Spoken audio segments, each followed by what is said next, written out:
خوش آمدید ناظرین و سامعین، آج کی یہ سچی کہانی ہے ایک بیوقوف مرد کی جس نے اپنی پہلی بیوی کی قدر نہیں کی اور دوسری شادی وہ کرنا چاہتا تھا تو کیا وہ شادی کر سکا اور اس چلاک مکار عورت کے جال میں پھنس گیا۔ آئیے سنتے ہیں یہ سبق آموز کہانی۔ پہلے ہمارے چینل سعیدہ وائس کو سبسکرائب کر دیں، ساتھ ہی بیل کو ضرور پریس کریں۔ میں نے دبئی میں دوسری شادی کر لی ہے۔ میں نے اپنی بیوی سائمہ کو بتایا۔ میرا خیال تھا کہ میری بات پر سائمہ چیخ مار کر روئے گی، مجھے برا بھلا کہے گی، لڑے گی، جھگڑے گی، مگر ہوا اس کے بالکل برعکس۔ دوسری طرف خاموشی تھی۔ اس نے گویا لفظ سی لیے تھے۔ اطمینان تھا۔ میں سمجھا کہ شاید میرا جملہ اس کی سمجھ میں نہیں آئے گا، لیکن دوبارہ اس کو سننے کے لیے میں نے اپنا جملہ دہرایا، جس پر وہ اطمینان سے بولی، ہاں میں نے سن لیا ہے، تم نے دوسری شادی کر لی ہے۔ کیا تم کو کسی قسم کا کوئی غصہ نہیں آیا؟ مجھے غصہ کیوں آئے گا؟ تم نے کون سا غیر شرعی کام کیا ہے جو مجھے غصہ آئے؟ عرب کے شیخ تو ایک وقت میں 4 بیویاں رکھتے ہیں، اسلام نے بھی اجازت دے رکھی ہے، تو تمہارا حق ہے، سائمہ نے کہا۔ اس کی اس بات پر میں جل بھن کر رہ گیا۔ اس کا رویہ میری توقع کے بالکل خلاف تھا۔ میں نے یہ سوچ کر فون کیا تھا کہ وہ غصے میں مجھے برا بھلا کہے گی، اس پر میں بھی اسے خوب کھری کھری سناؤں گا، اور جب بات بڑھے گی تو میں صاف صاف کہہ دوں گا کہ میرے ساتھ رہنا چاہتی ہو تو تمہیں سوتن کو برداشت کرنا ہوگا، ورنہ دوسری صورت میں تم کو طلاق دینے کا حقدار ہوں۔ مگر سائمہ نے ایسی کوئی بات ہی نہیں کی۔ میرے خاموش ہونے پر بولی، فیضان اپنا دبئی میں خیال رکھنا، اپنی نئی نویلی دلہن سے اچھے اچھے کھانے پکوا کر خوب اچھی طرح کھانا، باہر کے کھانے بالکل بھی نہیں کھانا، ہوٹل کے کھانوں سے صحت خراب ہو جاتی ہے۔ اس کی اس بات پر میں تل ملا کر رہ گیا اور جھٹکے سے فون بند کر دیا۔ وہ مجھے برا بھلا کہتی، غصہ کرتی تو میرے دل کو سکون ملتا اور میں بہت خوش ہوتا، لیکن اس نے ایسی کوئی بات ہی نہیں کی۔ وہ ہے کیا چیز میں اب تک سمجھ نہیں پایا تھا۔ ایسا لگتا تھا کہ وہ چکنا پتھر ہے جس پر نفرت کا قطرہ ٹھہر نہیں پاتا، پھسل پھسل جاتا ہے۔ میرے والد نے جب میری مرضی جانے بغیر اس لڑکی کے ساتھ تو میں پور پور سلک اٹھا تھا، کیونکہ میں نے اسے نہیں دیکھا تھا، کیسی ہے، کس مزاج کی ہے، مجھے کوئی خبر نہیں تھی۔ ایک ایسی لڑکی کے ساتھ زندگی کا سفر طے کرنا آسان نہیں، اسی لیے میرا غصہ کرنا بجا تھا۔ سائمہ میرے والد کے دوست انکل حشمت کی بیٹی تھی۔ غصے کے مارے میرا دماغ کام نہیں کر رہا تھا۔ میں نے خوب شور مچایا، لیکن کسی نے بھی میری بات نہیں سنی۔ میرے والد کے سامنے گھر میں کسی کی بھی نہیں چلتی تھی۔ مجھ سے 2 بڑے بھائیوں قاسم اور سراج کی بھی شادیاں ان کی مرضی کے خلاف پھوپھی کلثوم کی بیٹیوں سے کر دی گئی تھی۔ میرے بھائیوں نے والدین کے سامنے سر جھکا دیا تھا۔ وہ انسان نہیں، قربانی کے بکرے ہیں، لیکن میں ان میں سے نہیں تھا جو اپنی زندگی کے فیصلے کے سامنے۔ ہر نوجوان کی طرح میں بھی آئیڈیل پرست انسان ہوں، حسن پرست بھی واقع ہوا ہوں۔ میرے دل میں یہ خواہش بھی تھی کہ میری بیوی ایسی ہو جو میرے ساتھ چلے تو لوگ پلٹ پلٹ کر اسے دیکھیں، میری خوش قسمتی پر رشک کریں۔ نمرہ میں وہ تمام خوبیاں موجود تھی جو میں چاہتا تھا۔ وہ میرے ساتھ یونیورسٹی میں پڑھتی تھی، لیکن وہ مجھ سے 2 سال پیچھے تھی۔ وہ فضیلہ کی کزن تھی اور فضیلہ میری کلاس فیلو تھی۔ نمرہ سے میری ملاقات فضیلہ نے ایک دن کینٹین میں کرائی تھی۔ بہت گھبرا رہی تھی۔ وہ 1 ہفتے پہلے اپنے بنائے ہوئے نوٹس لے کر آئی تھی، مگر گھر جاتی ہوئی بے دھیانی میں بس میں ہی بھول گئی۔ کافی کوشش کے باوجود اسے نوٹس نہیں مل پائے تھے۔ تم گھبراؤ نہیں، نوٹس مل جائے گے، میں نے اسے حوصلہ دیا۔ اب نوٹس کا ملنا ناممکن ہے۔ کیوں مشکل ہے؟ میں نے بس والے سے بھی پوچھ لیا ہے، اپنی سہیلیوں سے بھی پوچھ لیا ہے۔ بس والا کہہ رہا ہے اس نے ایسی کوئی چیز بس میں نہیں دیکھی۔ میری سہیلیوں کا بھی کہنا ہے وہ مجھ سے پہلے بس سے اتری ہیں، اس لیے وہ میرے نوٹس بس میں نہیں دیکھ سکی۔ گھر میں دیکھا تو کہنے لگی میں نے گھر میں ایک جگہ دیکھ لی ہے، کہیں نوٹس نہیں ملے۔ میرے پاس اتفاق سے پرانے نوٹس رکھے ہوئے ہیں، وہ میں تمہیں دے دوں گا۔ میری بات پر وہ مطمئن ہو گئی۔ وہ ایک مختصر سی ملاقات تھی، مگر اس ملاقات نے ہم دونوں کے درمیان دوستی پیدا کر دی۔ ہم دونوں کی دلچسپیاں یکساں تھیں۔ یونیورسٹی میں جب بھی ہم کو وقت ملتا ہم کینٹین کا رخ کرتے تھے، وہاں پر ہم ڈھیروں باتیں کرتے تھے، مختلف ٹاپک پر سیر حاصل گفتگو ہوتی تھی۔ ہم روز ملتے تھے، مگر ایسا لگتا تھا کئی دنوں کے بعد ملاقات ہو رہی ہے۔ فضیلہ بھی ہم دونوں کی دوستی پر حیرت کرتی تھی کہ ایک دن تم دونوں اتنا قریب آ گئے ہو، ایسا لگتا ہے کہ برسوں سے جانتے ہو۔ اس پر میں فخر سے کہتا، نمرہ میں وہ تمام خوبیاں موجود ہیں جو مجھے پسند ہیں، تو آنے والے وقت میں کیا ارادے ہیں؟ ہنس کر کہنے لگی، ہم دونوں کا ارادہ نیک ہے۔ میں تعلیم سے فارغ ہو کر کوئی اچھا روزگار ڈھونڈ لوں، پھر نمرہ کے گھر رشتہ بھیجوں گا۔ میری اس بات پر نمرہ کا چہرہ سرخ ہو جاتا تھا۔ تعلیم مکمل ہوتے ہی مجھے ایک ملٹی نیشنل کمپنی میں جاب مل گئی۔ میں سوچ رہا تھا کہ امی سے نمرہ کے سلسلے میں بات کروں گا کہ ایک دن ابا جان نے یہ خبر مجھ پر گرا دی بجلی بن کر۔ کہ وہ اپنے دوست کی بیٹی سے میری بات پکی کر چکے ہیں، جلد میری باقاعدہ منگنی کرنے کا ارادہ رکھتے ہیں۔ ابا جان نے مجھے مطمئن کرنے کو سائمہ کی تصویر بھی لا کر دے دی تھی۔ امی جان کا خیال تھا کہ دیکھ کر خوش ہو جاؤں گا، مگر تصویر دیکھتے ہی میرا غصہ سوا سیر ہو گیا، کیونکہ سائمہ معمولی نقوش کی مالک تھی۔ اس کو دیکھ کر میرا دل ٹوٹ گیا۔ میں سوچنے لگا ساری زندگی اس لڑکی کے ساتھ کیسے گزارا کروں گا۔ میں نے بھرپور کوشش کی کسی طرح یہ منگنی ٹوٹ جائے، لیکن ابا جان بضد تھے کہ میری شادی سائمہ سے ہی ہوگی۔ میں سخت غصے میں تھا، میری کوئی نہیں سن رہا تھا۔ میرے زیادہ شور شرابہ کرنے پر ابا جان نے مجھے اپنے پاس بلا کر کہا کہ میں نے تمہاری منگنی کر دی ہے، تمہیں اس منگنی پر کوئی اعتراض تو نہیں ہے؟ میں اپنی پسند کی شادی کرنا چاہتا ہوں، میں نے کہا۔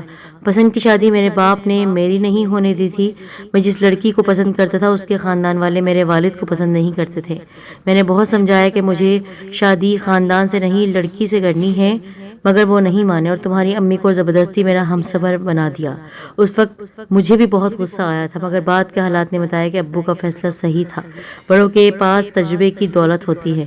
میں بھی تمہاری شادی سائمہ سے کرنے کو بہت سوچ سمجھ کر کیا ہے۔ ایک لمحے کو مجھے سکتہ طاری ہو گیا کہ اب کیا بولوں۔ یہ میری زندگی کا مسئلہ تھا، میرا بولنا بھی ضروری تھا، ورنہ سائمہ کو میری شریک حیات بنا دیا جاتا۔ میں نے ہمت پیدا کی اور کہا کہ میری سمجھ میں بات نہیں آ رہی کہ آخر سائمہ میں ایسی کیا خاص بات ہے جو میری اس سے شادی کرنے پر زور دیا جا رہا ہے۔ میں حشمت کی فیملی کو ذاتی طور پر جانتا ہوں، بہت اچھے لوگ ہیں، ان کا اخلاق بھی بہت اچھا ہے۔ سائمہ بیٹی بھی خوش اخلاق اور گھر کی ذمہ داری کو بہت اچھے طریقے سے چلانے کی ماہر ہے۔ پورے گھر کی ذمہ داری اس پر ہے، کھانا پکانا اور دیگر کام وہ خود کرتی ہے، اپنی والدہ کا گھر کا ذرا بھی کام نہیں کرنے دیتی ہے۔ ابا جان آپ میرے لیے بیوی لا رہے ہیں یا گھر کے کام کاج کے لیے ماسی؟ نہ چاہتے ہوئے بھی میرے منہ سے یہ جملہ نکل گیا۔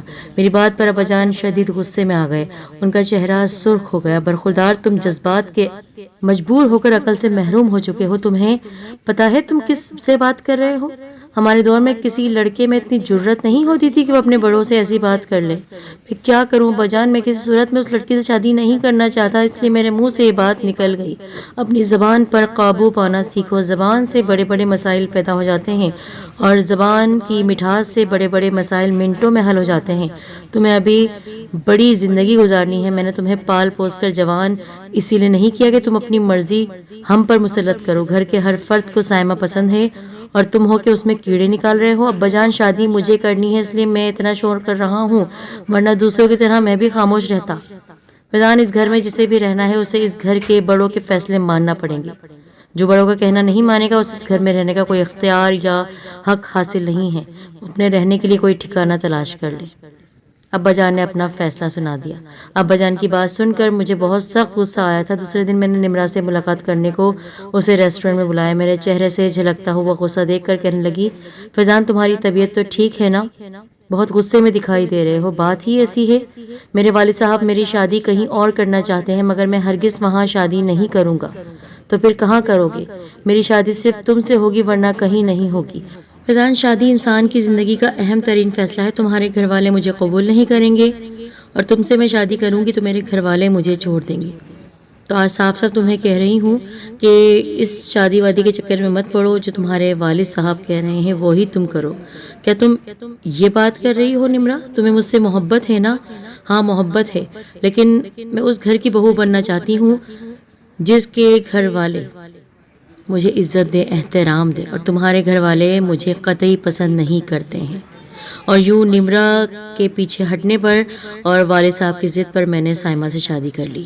شادی کی پہلی رات ہی میں نے سائمہ کا گھونگھٹ اٹھانے پر یہ بات کہہ دی تھی کہ شادی میری مرضی کے خلاف ہوئی ہے۔ وہ میری بات پر ذرا بھی پریشان نہیں ہوئی، بولی مجھے اس بات کا علم ہے، پھر بھی تم نے مجھ سے شادی کر لی، شادی پر تیار ہو گئی۔ جیسے آپ مجبور تھے ایسے میں ہی مجبور تھی، جو بھی ہوا ہے اچھا نہیں ہوا ہے۔ میری اس بات پر وہ خاموش رہی۔ خوبصورت رنگت والی دوشیزہ میری کمزوری ہے، اس لیے میں چاہتا تھا کہ میری بیوی ایسی ہو جو میری پسند کے مطابق ہو۔ خوبصورت چیز سب کو ہی پسند آتی ہے، اصل حسن سیرت میں چھپا ہوا ہوتا ہے۔ کسی عورت کا اخلاق اچھا نہ ہو اور وہ بہت خوبصورت، ایسی خوبصورتی کس کام کی؟ سائمہ نے کہا۔ مجھے اس کی بات پر ایک دھچکا لگا۔ میں سنبھلتے ہوئے بولا، ضروری نہیں ہر خوبصورت لڑکی کا اخلاق خراب ہو۔ میں نے کب کہا کہ ہر خوبصورت با اخلاق نہیں ہوتی، انسان کو اپنی پسند کا حق حاصل ہے۔ سائمہ، تم پر ایک بات واضح کر دینا چاہتا ہوں کہ یہ شادی میری مرضی سے نہیں ہوئی ہے۔ جب بھی مجھے موقع ملا دوسری شادی اپنی پسند سے کروں گا۔ تم میرے ساتھ رہنا چاہتی ہو تو رہنا، اگر تم طلاق مانگو گی تو میں طلاق بھی دے دوں گا۔ میں طلاق کیوں مانگوں گی؟ میں نے شادی آپ کی مرضی سے نہ کی ہو لیکن آپ کے ساتھ رہنے کے لیے کی ہے۔ جہاں تک دوسری شادی کی بات ہے تو مرد کو اسلام میں 4 شادیاں کرنے کی اجازت ہے۔ کوئی مرد یہ سمجھتا ہے کہ وہ چاروں بیویوں کے حقوق پورا کر سکتا ہے تو اسے 4 شادیاں کرنے میں کسی قسم کی تاخیر نہیں کرنا چاہیے۔ سائمہ نے میری طرف مسکراتے ہوئے دیکھا۔ میرا خیال تھا کہ دوسری شادی کا سن کر سائمہ کو تکلیف پہنچے گی لیکن ایسا نہیں ہوا۔ دوسری شادی کی بات اس نے ایسے سنی جیسے معمولی سی بات۔ وہ میری سوچ سے کہیں زیادہ سمجھدار تھی۔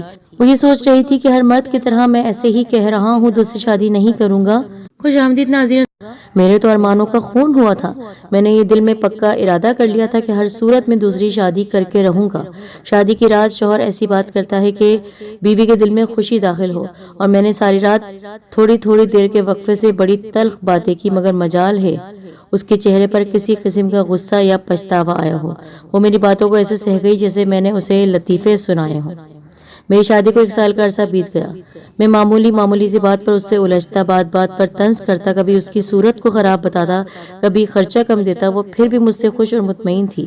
اکثر مجھے یہ وہم ہونے لگتا کہ میری یہ ادائیں اسے پسند نہیں۔ کسی ہفتے اس پر طنز یا جھگڑا نہ کرتا تو مجھے حیرت سے دیکھتی، اکثر کہہ بھی دیتی کیا بات ہے، آپ کی طبیعت تو ٹھیک ہے نا، کیوں تمہیں کیا لگ رہا ہے؟ 1 ہفتہ ہو گیا ہے تمہاری طرف سے محبت کا اظہار نہیں ہوا۔ وہ کہتی محبت کا اظہار؟ مجھے تم سے محبت ہے ہی کب جو محبت کا اظہار کروں؟ چھوٹی چھوٹی باتوں پر جھگڑا کرنا، طنز کرنا، یہ بھی میاں بیوی میں ایک طرح سے محبت کا اظہار ہوتا ہے۔ میں اس کی اس بات پر جل بھن کر رہ جاتا۔ میں جتنا سائمہ سے نفرت کرتا تھا وہ اتنا ہی خوش اخلاقی سے میرے دل میں جگہ بنانے کی کوشش کر رہی تھی۔ سچی بات یہ ہے کہ وہ خوش اخلاق اعلیٰ سیرت کی مالک تھی۔ میں سائمہ سے خوفزدہ رہنے لگا تھا، کہیں ایسا نہ ہو کہ میں اس کی محبت گرفتار ہو جاؤں اور دوسری شادی کا ارادہ ترک کر دوں۔ شادی کو تقریباً 1.5 سال ہونے پر میری ترقی ہو گئی۔ مجھے دبئی جانے کا چانس ملا۔ گھر والوں کی خواہش تھی کہ میں یہیں رہ کر نوکری کرتا رہوں۔ میرے لیے گولڈن چانس تھا سائمہ سے دور رہنے کا، دبئی جانے کا، دبئی میں رہ کر اتنا کما لیتا کہ اپنے ملک آ کر ایک بہترین قسم کا بنگلہ تیار کر کے کسی خوبصورت رنگت والی دوشیزہ سے شادی کر لوں۔ قدرت نے مجھے موقع فراہم کر دیا تھا، پھر میں کیوں کفران نعمت کروں؟ گھر والوں کی مخالفت کے باوجود میں نے دبئی جانے کا فیصلہ کر لیا۔ سائمہ، میں دبئی جا رہا ہوں۔ میرا خیال تھا وہ مجھ سے التجا کرے گی یا خود کو دبئی ساتھ لے جانے کی ضد کرے گی، لیکن ایسا نہیں ہوا۔ وہ مسکراتے ہوئے مجھے دیکھنے لگی۔ ہر انسان کو ترقی کرنے کا حق ہے، وہ یہ سب اپنی بیوی بچوں کے بہتر فیوچر کے لیے کرتا ہے۔ میں نے سوٹ کیس میں سب سامان پیک کر دیا، پھر بھی کسی چیز کی کمی رہ گئی تھی تو دیکھ رہا تھا۔ اس پر سائمہ کہنے لگی کوئی کمی ہے تو بتا دیجیے۔ وہ ٹھیک کہہ رہی تھی، انسان اپنی بیوی بچوں کے لیے بہتر فیوچر کے لیے ترقی کی کوشش کرتا ہے، مگر میں یہ سب سائمہ کے لیے نہیں بلکہ اپنی پسند کی بیوی کی خاطر کر رہا تھا۔ میرے والد نے جو مجھ پر ظلم کیا تھا اس کی تسکین دوسری شادی کر کے ہی پوری ہو سکتی تھی۔ دبئی ایک اچھا شہر تھا، مجھے بہت پسند آیا تھا۔ چند ماہ نوکری کے سلسلے میں بہت ہی مصروفیت میں گزر گئے تھے۔ جب کچھ فراغت ملی تو میں روزانہ شام میں گھومنے نکل جاتا، کبھی اکیلے کبھی کمپنی کے کسی ساتھی کے ساتھ گھومتا رہتا۔ ایسے ہی ایک دن میں تفریح کی غرض سے باہر نکلا، ایک شاپنگ مال کو دیکھ رہا تھا کہ مجھے خیال آیا مجھے بھی کچھ خریداری کرنی ہے، اس لیے میں شاپنگ مال میں داخل ہو گیا۔ اچانک میری نظر ایک خوبصورت لڑکی پر پڑی جو کچھ خرید رہی تھی۔ میں اسے دیکھتا کا دیکھتا رہ گیا۔ وہ میری توقع سے زیادہ خوبصورت تھی۔ خوبصورت چہرے والی، جسم ایسا تھا جیسے موم ہو، اس کی آنکھوں کا جادو دل میں اتر جائے ایسی وہ لگ رہی تھی۔ اس کے چہرے میں خاص قسم کی اٹریکشن تھی جو پہلی ہی نظر میں دل کو بھا جائے، ایسا معصوم حسن جو دیکھتا ہے اسے دیکھتا چلا جائے۔ میں نے کبھی تصور بھی نہیں کیا تھا ایسی حسین رنگت والی لڑکی سے ملاقات ہو جائے گی۔ جب میں اسے دیکھ رہا تھا تو وہ مجھے دیکھنے لگی، وہ مسکرا دی۔ اس کے مسکرانے پر میں سمجھ گیا مجھ سے ملنا چاہتی ہے۔ پھر میں نے آغاز کیا، میں نے آپ کو کہیں دیکھا ہے؟ تو اس نے کہا پلیز یہ مت کہیے گا کہ آپ کی کسی عزیزہ سے میری شکل ملتی ہے۔ اس طرح کے جملے سن کر شدید کوفت میں مبتلا ہو گئی ہوں۔ میں تمہیں پسند آ گئی ہوں، اس کا کھل کر اظہار کر دو۔ میں بالکل بھی برا نہیں مانوں گی کیونکہ مجھے دیکھ کر نوجوان ایک لمحے کو سب کچھ بھول جاتے ہیں۔ یہی سب تمہارے ساتھ ہوا ہے، وہ ہنستے ہوئے بولی۔ میری کچھ سمجھ میں نہیں آ رہا تھا۔ میں نے اس سے کہا کہ میرا نام فیضان ہے، ایک کمپنی میں ملازمت کرتا ہوں اور دبئی آیا ہوں اپنے وطن سے۔ 6 مہینے سے زیادہ عرصہ گزر چکا ہے۔ میرا نام اجالا الطاف ہے اور میں ان دنوں دبئی میں رہ رہی ہوں۔ الطاف غالباً آپ کے والد صاحب ہیں۔ جی نہیں، میرے شوہر کا نام ہے۔ مجھے ایک جھٹکا لگا۔ کیا آپ شادی شدہ ہیں؟ ہاں، شادی شدہ ہوں۔ مجھ سے دوستی کرنا چاہتے ہو تو میری شادی شدہ ہونے سے گھبرانا نہیں۔ کیا تمہارے شوہر پسند کریں گے تمہیں کسی غیر مرد سے دوستی کرتے ہوئے؟ میرے شوہر کو کاروبار سے اتنی فرصت ملتی ہی نہیں جو اسے ہماری دوستی کے بارے میں پتہ چلے۔ وہ شراب میں ڈوبا رہنے والا شخص ہے، اکثر غیر ملکی دوروں پر رہتا ہے، دبئی میں کئی خوبصورت سیکریٹریز کی زلفوں میں الجھا رہتا ہے۔ میں رات کو اس کے بیڈ پر اس طرح پڑی رہتی ہوں جیسے کسی اجنبی شخص کے بیڈ پر لیٹی ہوں، اس لیے میں اپنا غم بھلانے کو اس طرح گھومنے نکل جاتی ہوں۔ ایسی زندگی گزارنے کا کیا فائدہ؟ میں جس دن تمہارے جیسا خوبصورت نوجوان مل گیا اس وقت کا انتظار کر رہی تھی۔ میں الطاف سے طلاق لینے میں ذرا بھی دیر نہ لگاؤں گی، اور تمہیں آج میں نے دیکھ لیا ہے، تم بہت خوبصورت ہینڈسم ہو۔ کیا واقعی تم مجھ سے طلاق لے لو گی؟ ہاں میں تمہارے لیے اس سے طلاق لے لوں گی، میرے پاس اس کے سوا کوئی چارہ نہیں ہے۔ اجالا سے میری پہلی ملاقات تھی جو دوستی میں تبدیل ہو گئی۔ میں سوچ میں پڑ گیا تھا، اس قدر حسین خاتون اور اندر سے اتنی دکھی، کوئی اسے دیکھ کر تصور بھی نہیں کر سکتا تھا وہ اتنی دکھی ہوگی۔ میں نے ہوٹل سے نکلتے ہوئے دل میں طے کر لیا تھا کہ اجالا کی زندگی کو خوشیوں سے بھر دوں گا، اس کے ظالم شوہر الطاف سے طلاق دلا کر اپنی زندگی کا ہمسفر بنا لوں گا۔ تو اس نے کہا، کس سلسلے میں؟ الطاف سے طلاق لے کر مجھ سے شادی کرنے کے بارے میں۔ میری جان، اتنی بھی کیا جلدی ہے؟ یہ کام بھی ہو جائے گا۔ وہ اپنا چہرہ میری آنکھوں کے نزدیک لاتے ہوئے بولی۔ مجھ سے اب تمہارے بغیر نہیں رہا جاتا، دل کرتا ہے تم جلدی سے میری بن جاؤ۔ میں تمہاری ہی ہوں۔ میں نے کبھی تم سے خود کو الگ کب سمجھا ہے؟